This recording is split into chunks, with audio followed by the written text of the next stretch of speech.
Hello again, feral friends and fellow nature nerds. Thank you for tuning in to Dirt Dispatch number 20. I'm your host, Tim the Nature Nerd O'Hara. So we're finally getting back into some winter weather here in Wyoming. So winter came to visit us in the fall, and then it kind of took its time arriving, but now it's here. We're getting some cold, we're getting some snow. And the thing about winter here in Wyoming is we might get some breaks. We'll get some milder weather during the winter months.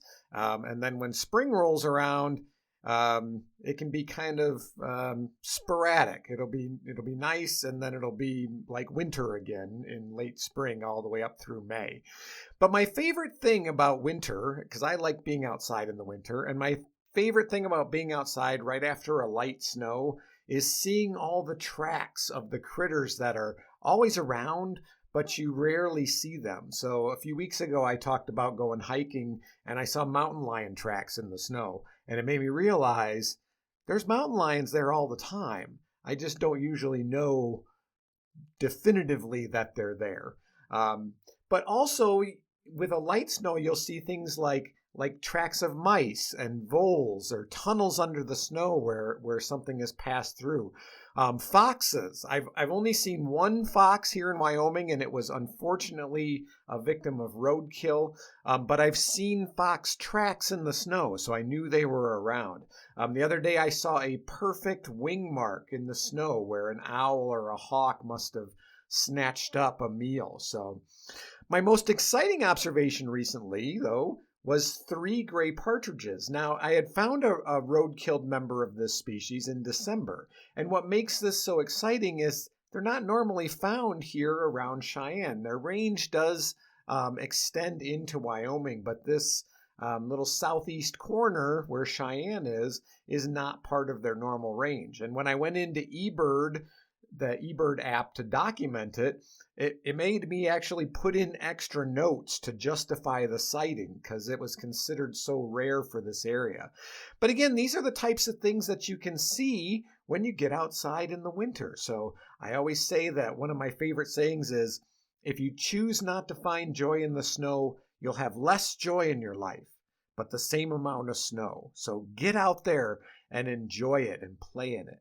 One of my favorite places to go in the winter is about 35 miles west of here in Cheyenne, and it's Medicine Bow National Forest. And out there they groom a trail for skate skiing, but then there's also over 10 miles of multi-use trails, which can be skiing, it can be snowshoeing, or my preferred method of recreation, fat biking. And I'm always amazed by the difference that just 35 miles and 2,000 feet of additional elevation can make in the amount of snowfall they get.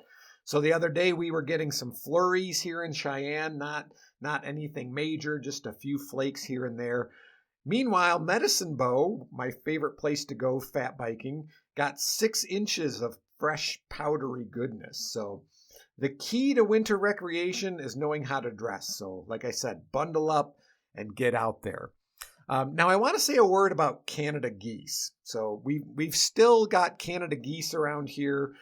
We've got a small patch of open water on our base lake, and the geese are gathered around it. So we often think of geese as migratory, but most subspecies that we have are only partially migratory. They're only going to go as far as they need to find open water. Now, my wife has a strong dislike of Canada geese, which I think is not an uncommon attitude. They poop up the sidewalks and they're prone to violence. But that's exactly why I love them and why I think we all need to embrace our inner geese in 2025. I mean, think about it. First of all, geese don't give a flying feather what you think about them. They're completely unconcerned with it. Second of all, geese support each other. They're honking encouragement when they're flying. And during migration, if one goose drops out of the formation because it's either injured or sick or something, 2 others will usually go with it, and they'll stay with that individual until it can either rejoin the flock or it dies.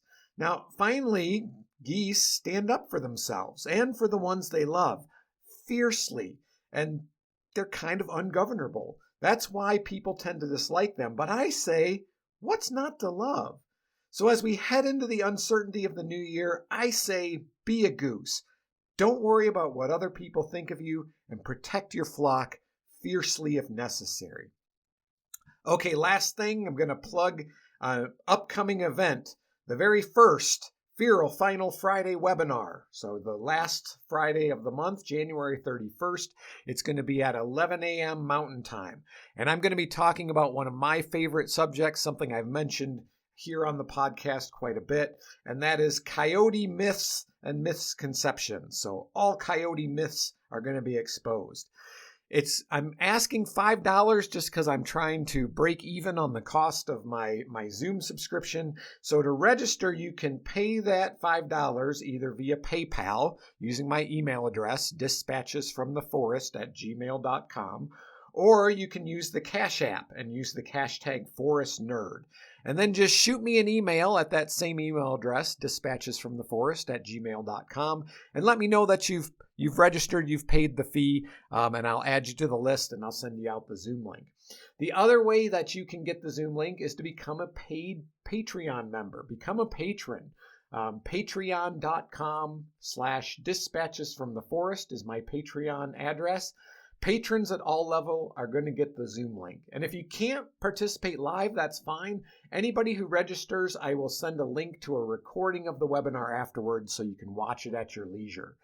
Other ways you can support the podcast, you can buy some merch. Go to cafepress.com/shop/dispatches from the forest. Click on products and it'll show you all the cool stuff that we have there. You can also follow Dispatches from the Forest on Facebook, Instagram, and for the time being, TikTok, as long as that lasts. One thing left to say, I'm your host, Tim the Nature Nerd O'Hara, reminding you to go outside and get dirty.